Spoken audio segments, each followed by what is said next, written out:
and welcome back to this week's episode of the Broken Kid Podcast. I'm your host, Alex Silva, and if you saw last week's episode, then you know that it was nothing short of depressing. So this week's episode is going to be something a little bit more lively, a little bit more comical. Not really so much for me. Again, it's going to be at the expense of my trauma.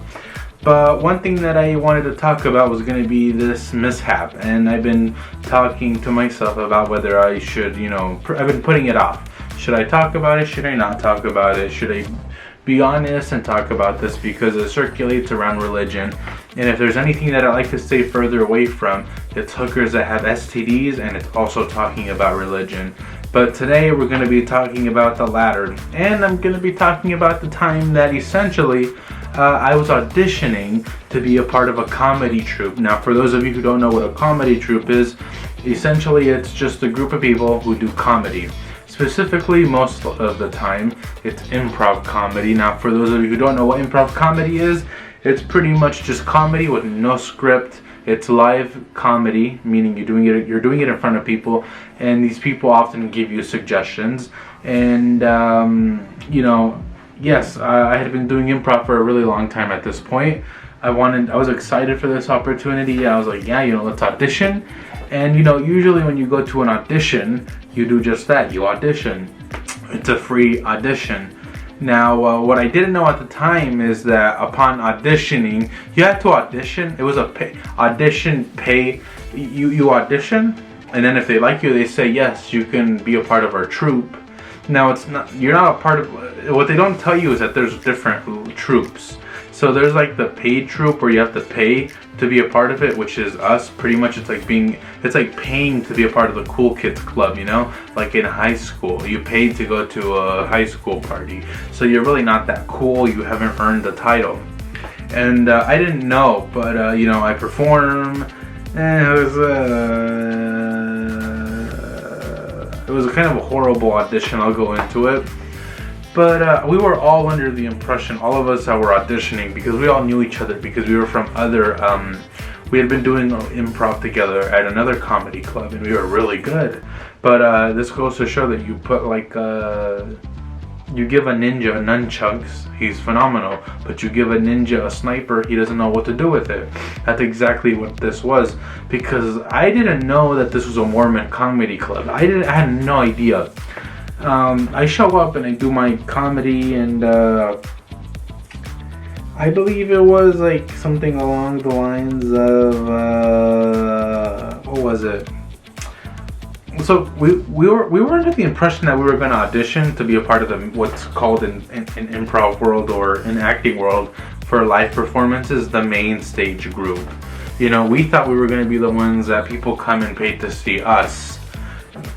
We later found out that we were going to audition to be a part of like the learning improv comedy group, which you go through various levels, and then if they like you, they pluck you out and they put you into what is called now the main stage comedy club improv group, which is what we all thought was going to be from the get-go. So we go to the audition, all of us, we all know each other.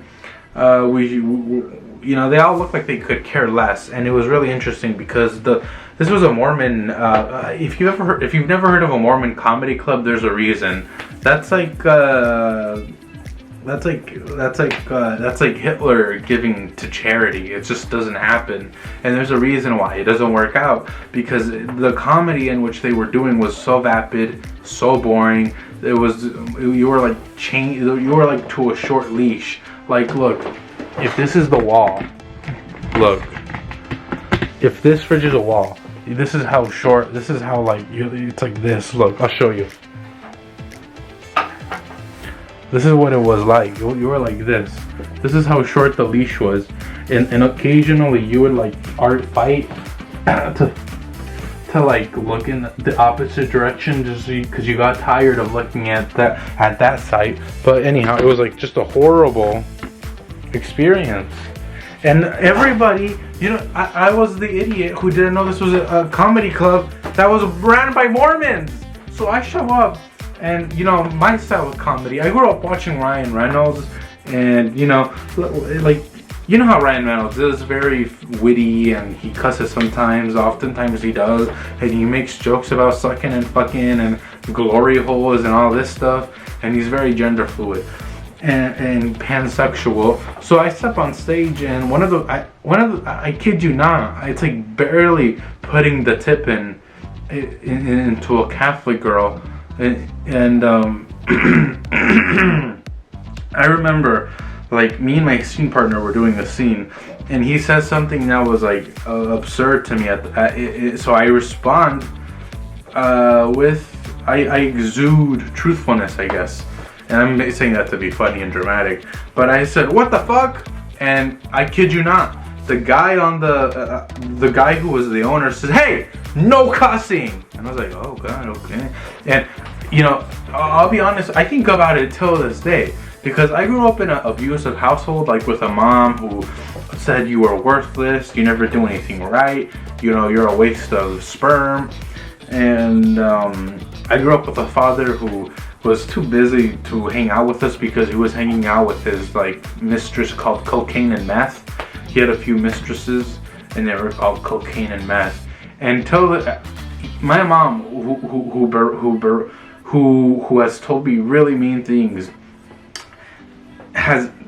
that man in that moment berated me in a way that, even though all the things that my mom said to me over the years had never hurt me as much as in that moment. I don't know how I overcame it in the moment about being, I must have been like really shocked, but that was like the epitome of the show must go on, because I was like, oh, okay, and I continued the scene. And you know, there was also like we do the audition and we kind of all huddle up afterwards outside of the comedy club. They really didn't want us there, and I felt like I felt like you know when black people talk about how they're afraid of being in a room full of white people because they're afraid that they're gonna get like, because I grew up Spanish, and I know that when I talk Spanish in certain cities of my state, people give me dirty looks.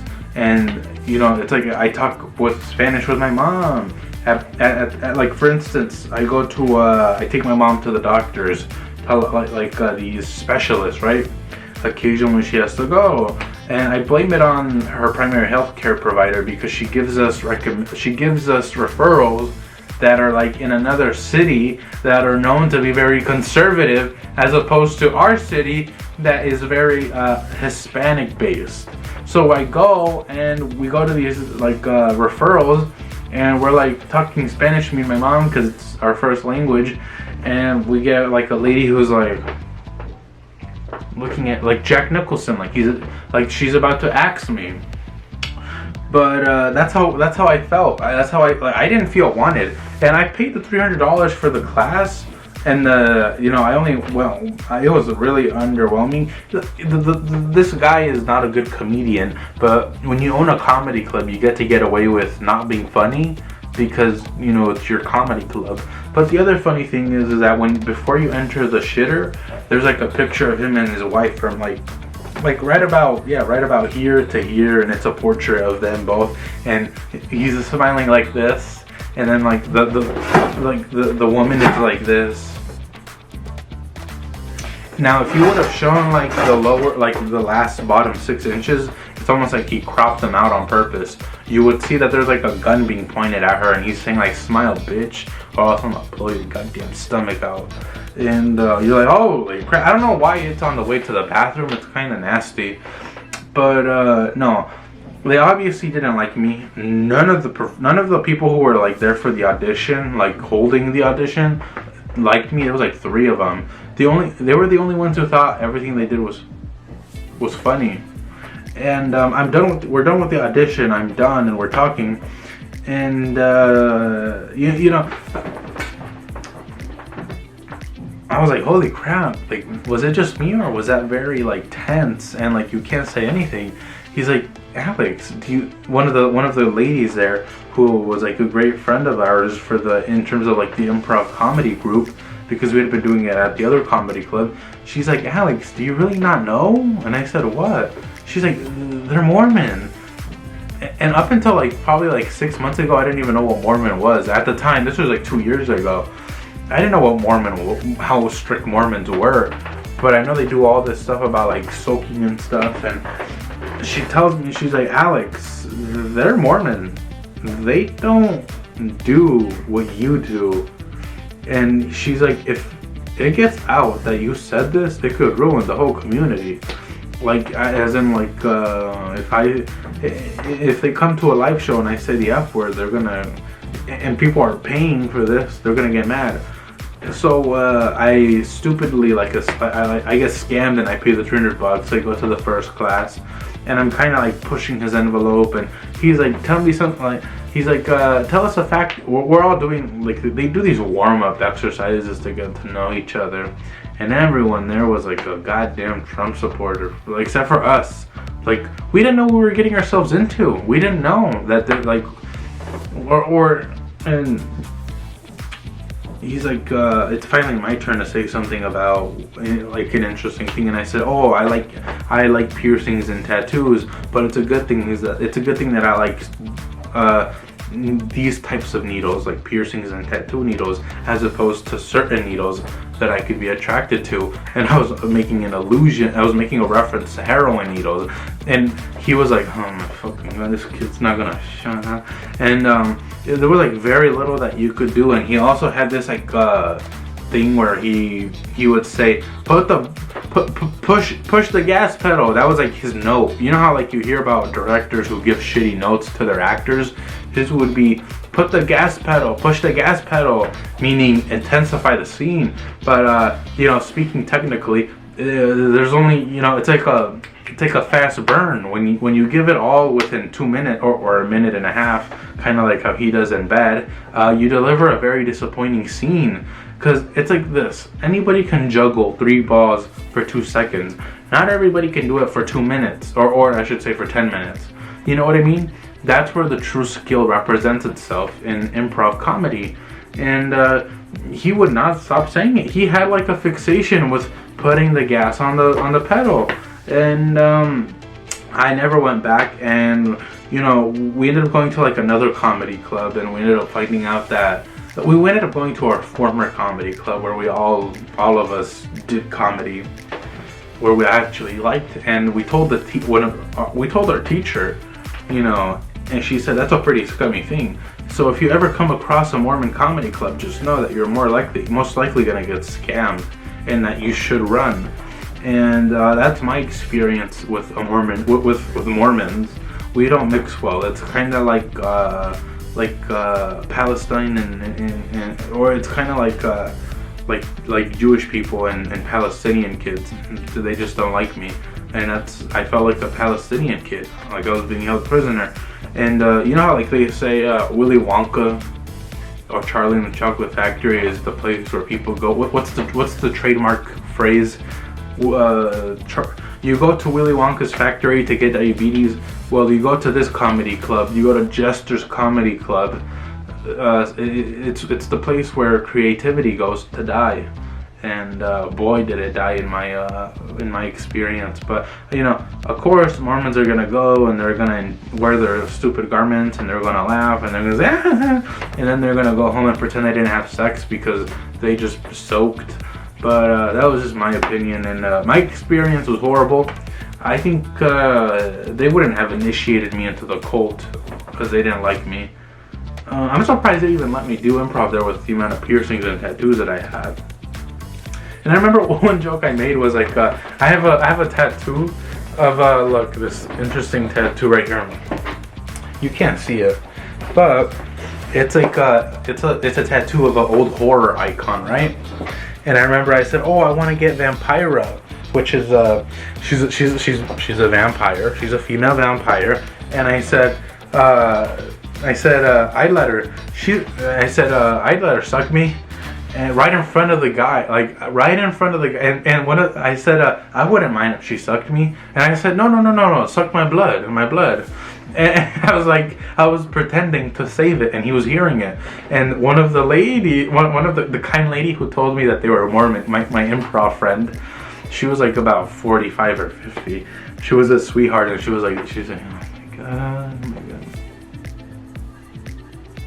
because I was trying to purposefully piss this guy off, and he did not like me. And he also, like, oh my god. Yeah, no, he never even called me to say, hey, are you coming back to comedy class? Because he wanted the money and he didn't want me there. He didn't want me there. So Mormons are very selective with who they choose. So no, if you ever come across a comedy club that's Mormon, just know that you're probably in a R.L. Stine episode of Goosebumps or an episode of The Twilight Zone, and you better run. I got out alive because they didn't want me, but they might want you because you're docile and clean and pure. I wasn't. I had my piercings, and I was trying to make jokes about sucking and fucking and 9/11 and how it's a tragedy, but people who weren't involved in it shouldn't cry because they didn't lose anyone. But that being said, that is the end of this episode, and I hope you guys had fun listening to me ramble, and I'll see you on next episode. Take care.